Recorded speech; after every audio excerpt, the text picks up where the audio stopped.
హే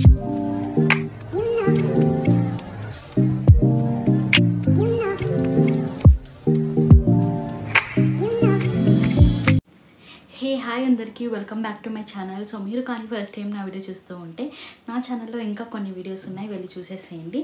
so నేనైతే essential మీద ఒక సిరీస్ అయితే చేస్తున్నాను అనమాట. సో మీకు ఆ ఇన్ఫర్మేషన్ కావాలి అంటే నేను లింక్ డిస్క్రిప్షన్లో ప్రొవైడ్ చేస్తాను, వెళ్ళి చూసేసేయండి. సో నా ఛానల్ని సబ్స్క్రైబ్ చేసుకున్న వాళ్ళకి చాలా పెద్ద thanks. So keep supporting me like this only. So నా ఛానల్ చూస్తున్న వాళ్ళు చాలామంది బీటెక్ చదివే వాళ్ళు, సో బీటెక్ గ్రాడ్యుయేట్ అయిన వాళ్ళు ఉన్నారనమాట. సో మీకు జాబ్ చేయాలి అనే ఇంట్రెస్ట్ అయితే ఖచ్చితంగా ఉంటుందన్నమాట. సో దానికోసం అనేసి ఈ వీడియోలో నేను ఎలా మనం సాఫ్ట్వేర్ ఫీల్డ్లోకి ఎంటర్ అవుతాం, ఎలా మనం జాబ్ తెచ్చుకుంటాం అనే 6 ways అయితే చెప్తాను. So let's start the video. So coming to the part number 1. So ఈ పాత్ అయితే చాలా ఈజీ అనమాట, నేను చెప్పే పాత్స్లో అన్నిటికన్నా. సో మనం జాబ్ తెచ్చుకోవాలి అంటే so this path is very very easy. అదే ఏంటంటే ఆన్ క్యాంపస్ రిక్రూట్మెంట్. సో మీరు కానీ ఈ ఈజీ వే అనేది ప్రతి ఒక్కరికి అప్లికబుల్ కాదనమాట. ఎందుకంటే నేను చెప్తున్న ఈ పాత్ అనేది like it is for only college going students. So students ఎవరైతే ఉన్నారో లైక్ 3rd year కానీ ఇప్పుడు 4th year కానీ లైక్ ఇమీడియట్గా ఇంకా గ్రాడ్యుయేట్ అయ్యే వాళ్ళు ఎవరైనా ఉంటే సో వాళ్ళకి ఈ పాత్ అనేది చాలా ఈజీ.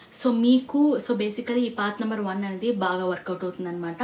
సో మీలో చాలామంది ఏం చేస్తున్నారు అంటే ఒకవేళ చాయిస్ ఉన్నా కానీ కొన్నిసార్లు ఐటీ కంపెనీస్ ఏదైతే క్యాంపస్కి వస్తాయో అవి పెద్దగా గొప్ప ప్యాకేజెస్ అయితే ఇవ్వవన్నమాట. Like 3 lakhs 4 to 5 lakhs so ఇలానే ఉంటుంది. సో చాలామంది ఎక్స్పెక్టేషన్స్ ఎలా ఉంటుంది 8 lakhs 10 lakhs సో ఇలా ఎక్స్పెక్టేషన్స్ ఉంటుంది. కాబట్టి మీరు లైక్ క్యాంపస్ సెలక్షన్స్ని ఇగ్నోర్ అయితే చేస్తారనమాట. సో నేను చెప్పేది ఏంటంటే ఒకవేళ మీకు ఆన్ క్యాంపస్లో మీకు ఛాన్స్ వస్తే జస్ట్ హోల్డ్ ఇట్. మీకు ఇంట్రెస్ట్ లేకపోయినా లైక్ మీకు ఇంకా ఎక్కువ ప్యాకేజ్ కావాలి అన్నా కానీ హోల్డ్ చేసి పెట్టుకోండి. సో నేను ఎందుకు ఇంత స్ట్రెస్ చేసి చెప్తున్నానంటే వన్స్ మీరు క్యాంపస్ నుంచి బయటకు వచ్చేసిన తర్వాత మొత్తం ఓన్ రిస్క్తో మీరు జాబ్ అయితే తెచ్చుకోవాల్సి ఉంటుంది. సో మీరు క్యాంపస్లో ఉన్నప్పుడు అయితే మీకు లెక్చరర్ సపోర్ట్, హెచ్ఓడి సపోర్ట్ కానీ ఏముంటుందంటే లైక్ కంపెనీస్ కూడా మీ నుంచి అంత ఎక్స్పెక్ట్ చేయరు. సో మీరు జస్ట్ గ్రాడ్యుయేట్ అవుతున్నారు కాబట్టి సో మీ నుంచి అంత ఎక్స్పెక్టేషన్స్ ఏది పెట్టుకోకుండా మీకు జాబ్ ఆఫర్ అయితే ఇస్తారు. సో నా సజెషన్ ఏంటి అంటే try to get job in on campus only. So on క్యాంపస్లో మీకు తక్కువ శాలరీ ఉన్నా కానీ ఒక 1 year మీరు వర్క్ చేసేసి 2 years వర్క్ చేసేసి మీరు స్కిప్ కొడితే మీకు ప్యాకేజ్ అనేది ఇంకా ఇంప్రూవ్ అవుతుంది. సో నాతో ఉన్న వాళ్ళకే లైక్ నా బ్యాచ్ వాళ్ళకే అయితే 2 years 3 years చేసి ఇప్పుడు వాళ్ళు 10 to 15 lakh ప్యాకేజెస్ తీసుకుంటున్నారనమాట.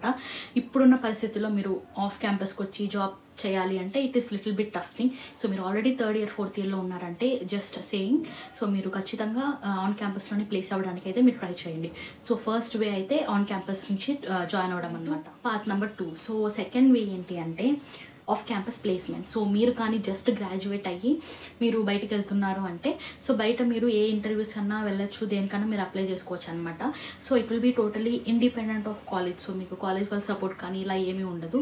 సో మీరు బయటకు వచ్చిన తర్వాత so you have to like go and apply for all the job roles and you have to get on with everything. క్యాంపస్లో అయితే మీకు ఫేస్ టు ఫేస్ ఇంటరాక్షన్స్ ఇవన్నీ ఉంటుందన్నమాట. సో ఆఫ్ క్యాంపస్ గురించి నేను చెప్పాల్సిన అవసరం లేదు, మీ అందరికీ చాలా తెలిసే ఉంటుంది. సో సెకండ్ వే అయితే ఆఫ్ క్యాంపస్ ప్లేస్మెంట్స్ అనమాట. Coming to third way. So third way ఏంటి అంటే త్రూ రెఫరల్స్ అనమాట. సో రెఫరల్స్ ద్వారా కూడా మీరు ఎంటర్ అవ్వచ్చు ఐటీ ఇండస్ట్రీకి. కానీ దీంట్లో మనకు కొంచెం రిస్కే, లైక్ చెప్పలేమో వస్తుందో లేదో అనేసి.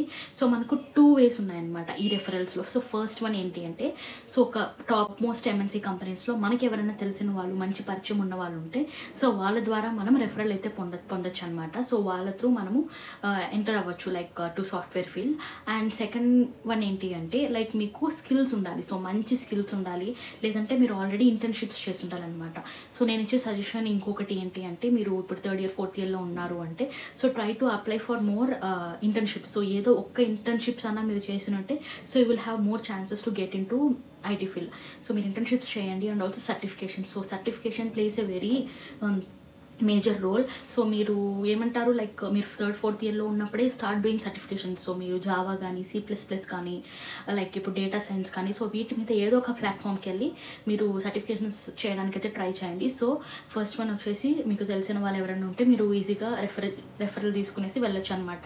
అండ్ సెకండ్ వన్ వచ్చేసి like you should have very good skills. So skills ఉన్నాయి అంటే ఏ కంపెనీ కూడా మిమ్మల్ని వదులుకోవాలి అనుకోదన్నమాట.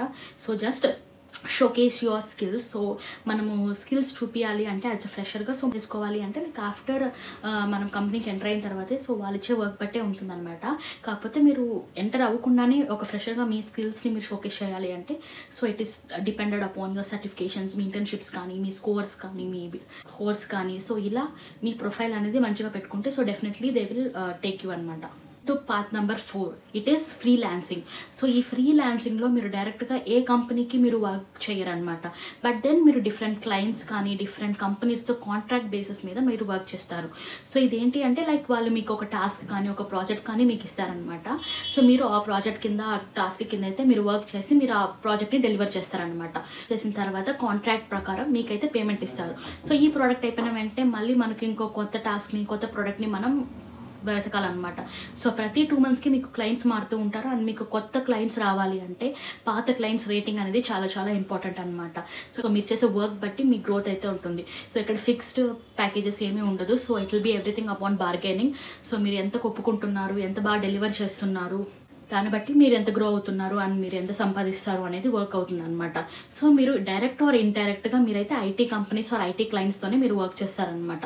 So that is freelancing. So coming to fifth way వచ్చేసి వయా వర్కింగ్ ఇన్ స్టార్టప్స్ అనమాట. సో బేసిక్గా స్టార్టప్స్లో మనకు ఏవైతే రోల్స్ అయితే ఉంటాయో, ఏవైతే పొజిషన్స్ ఉంటాయో దానికి పెద్దగా ఎలిజిబిలిటీ క్రైటీరియా అనేది పెట్టరనమాట. సో బికాస్ వాళ్ళకి ఓన్లీ ఐఐటి వాళ్ళు కావాలి, ఎన్ఐటి వాళ్ళు కావాలి, ఇంత స్కిల్స్ కావాలి, ఇంత ఎక్స్పీరియన్స్ కావాలి అని అంటే సో అంత స్కిల్ ఉన్న వాళ్ళని స్టార్టప్ వాళ్ళైతే అఫోర్డ్ చేయలేరు. కాబట్టి సో మినిమం స్కిల్స్ ఉన్న వాళ్ళనే తీసుకుంటారనమాట. సో అది మనకు చాలా అయితే యూస్ అవుతుంది. పెద్ద ఎక్స్పీరియన్స్ కానీ ఎక్కువ స్కిల్స్ కానీ ఏది లేదు, సో ఆర్ఎల్స్ మీరు మంచి కాలేజెస్లో చదవలేదు, సో మీకు కొంచెం గ్యాప్ ఉన్నా కానీ సో ఇలా ఉన్నా కానీ స్టార్టప్స్ అనేది యాక్సెప్ట్ చేస్తుంది అనమాట. కానీ చిన్న పాయింట్ ఏంటి అంటే స్టార్టప్స్లో మనకు శాలరీ అనేది ఎక్కువ ఉండకపోవచ్చు. బట్ దెన్ స్టార్టప్స్ అనేది ఒకసారి సక్సెస్ అయితే ఆబ్వియస్లీ మీ పేమెంట్ కానీ మీ నెట్ వర్త్ కానీ ఖచ్చితంగా పెరుగుతుంది అనమాట. స్టార్టప్స్లో పనిచేసే వాళ్ళకి శాలరీస్తో పాటు ఈ సాప్స్ అయితే ఇస్తారు, employee stock options. So stock options ఒక వాల్యూ అనేది ఈ స్టార్టప్ అనేది ఎక్కువ వాల్యుయేషన్ పెరిగే కొద్దీ సో ఎక్కువ కైండ్ ఆఫ్ ఫండింగ్ రైజ్ చేసే కొద్దీ సో ఈ యొక్క వాల్యూ కూడా పెరుగుతుంది. సో కాబట్టి స్టార్టప్ కానీ ఒకవేళ గ్రో అయితే మీరు కూడా ఖచ్చితంగా గ్రో అవుతారనమాట. సో ఇది part number 5. Coming to part number 6. So మీకు ఇంట్రెస్ట్ ఉంటే మీరే సొంతంగా ఒక స్టార్టప్ని అయితే స్టార్ట్ చేసుకోవచ్చు అనమాట. ఐడియా ఉంటే అండ్ స్కిల్ ఉంటే మీరు సొంతంగా సింగిల్గా కూడా ఒక software as a service, so SaaS products or SaaS సర్వీసెస్ని మీరు లాంచ్ చేయొచ్చు. అండ్ ఆల్సో మీకు ఒకవేళ కంపెనీ అనేది గ్రో అయితే you can derive lot of money from it. But then బేసిక్గా దాన్ని చాలామంది ఇదైతే రిస్క్గా చూస్తారనమాట. ఒకవేళ సక్సెస్ అయితే ఇట్ ఈస్ గ్రేట్, ఒకవేళ ఫెయిల్యూర్ అయితే then it will be like coming to point 0 again.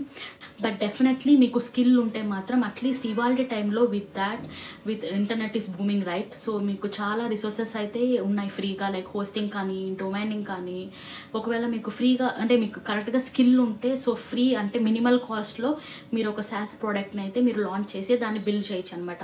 So that is possible. So these are the few ways that will get you in to the software industry. So ఇవే కాకుండా ఇంకా చాలా వేస్ కూడా ఉంటాయి. So నా knowledge ప్రకారం so నాకు తెలిసినంత వరకు అయితే నేను ఈ 6 వేస్ అయితే నేను తెలుసుకున్నాను.